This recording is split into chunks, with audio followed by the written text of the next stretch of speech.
说实话，有时候真的会低估韩国人的离谱程度，主动把女性送去当妓女，美其名曰说是爱国，为了美国大兵的健康着想。韩国政府更是贴心的定期给女性做检查，要是发现谁染病，立马会被关押，供人观赏。靠着女性的身体赚钱，一旦没了价值，转头就说他们是国家的毒瘤。韩国女性究竟有多悲惨？今天秋哥就带大家来了解了解。韩国位朝鲜半岛南端，与朝鲜接壤，国土面积约为10万平方公里，人口约5144万人。韩国人均 GDP 达3.3万美元，够发达了吧？但它之所以能发展起来，说是踩在女性身体上起来的都不为过。为啥呢？在上世纪50年代刚打完2战，然后呢又被北边的兄弟给胖揍了一顿，很没安全感的韩国拉着美国呢就决定要拜码头认大哥，主动邀请美国驻军。而为了加深和美国的感情，韩国政府就想到了个点子，主动送国内女性下海再就业，在美军基地外兴建了一个又一个的基地村，为美国大兵提供情色服务。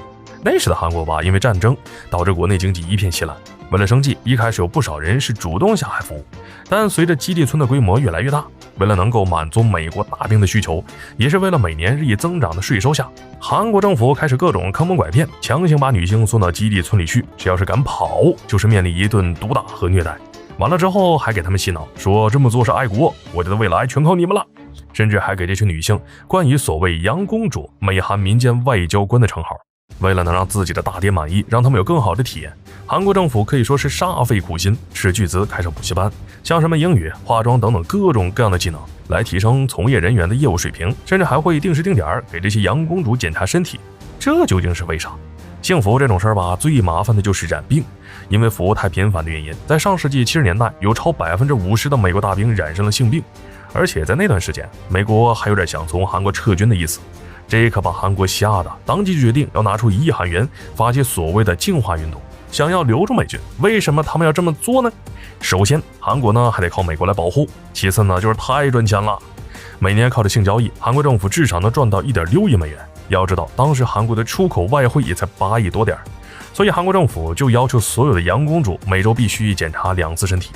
测试有没有得病。一旦被查出得了性病后，立刻就会被关进所谓的收容所，因为能像看动物一样从外面观看。这些收容所也被美国大兵称为猴子屋，哪怕没有得病，一旦被其他人指证的话，同样也会被关进去。然后每天都注射不同剂量的青霉素，不管是否得病，也不管有没有人会药物过敏。这导致很多人因为注射过度或者是过敏，要么没命，要么就身体出现了残疾。运气好痊愈的呢，又会被送回去继续提供服务。除此之外，要是女性怀孕了，也别指望美国大兵会负责，人家服役时间一到，拍拍屁股就走人。有用的时候就是洋公主，没用就是国家毒瘤。现在韩国的经济是发达起来了，人均月收入换算成人民币有个20万，他们不用再靠出卖女性的身体赚钱了。基地村也荒废下来，韩国政府甚至严厉禁止国内媒体报道基地村任何消息。但是不说不代表没做过，短短的20几年，就有超上百万的韩国女性曾在基地村服务过。而现在除了去世的以外，大多数都是中日疾病缠身，不仅是身体上的，还有严重的心理问题，自残的大有人在。说实话，这些女性会沦落到这个地步，除了美军外，韩国政府也要负很大的责任。在2014年，就有120名受害者向韩国政府提出诉讼，他们的要求很简单，每个人赔偿1000万韩元，折合人民币5.4万，而且还要韩国政府公开道歉。结果呢，直到2022年才正式宣布了判决，每人赔偿300到700万韩元，约1.6万到3.7万人民币，远远低于提出的要求，而且没有判决要韩国政府道歉。更离谱的是，这么长的诉讼时间里，还有韩国人阻拦和斥责他们的上诉行为，说他们是自愿这么做的，就是为了赚钱，甚至还有人觉得这种行为会破坏所谓的美韩同盟友好关系。好家伙，驻韩美军之所以能在韩国这么嚣张的原因，搞半天还是你们自己关的呀！